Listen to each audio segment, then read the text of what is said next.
46-годишниот Радовишанец Дж.Ш. до смрт го претепал својот 8-годишен син, кој заедно со своето братче 5 месеци живееле во оваа куќерка во ромското мало.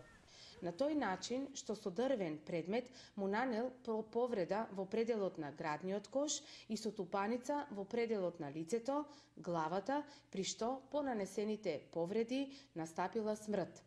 Откако увидел дека неговиот син им подлегнал на повредите, заедно со другиот малолетен син и неговиот брат го однеле во итната медицинска помош во Радовиш, каде од страна на лекар била констатирана смрт.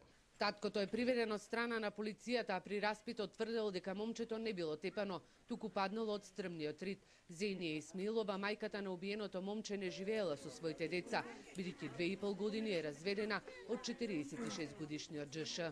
Дали е физичко, дали е од самото себе, како што кажат дето паднало, нека е отпаднато, да не е физичко. Јас тоа го викам пак. Ама ако е дето тепано, малтретирано, јас го кажав тоа и на полица. Јас сум очтип. Јас кажав и на тоа. Ако е малтретирано, ако го тепал таткој, јас кажа и полицијата. Они како знаат, така нека прават, а да го пуштат, не. По извршената обдукција врз 8-годишното момче во Институтот за судска медицина, констатирано е дека смртта настапила поради насилство. Против таткото е поднесена кривична пријава за убиство. Радовишани вела дека починатото момче и неговиот помал брат секоја сабота ги гледале како питачат во градскиот пазар, а нивниот татко воопшто не се грижал за нив.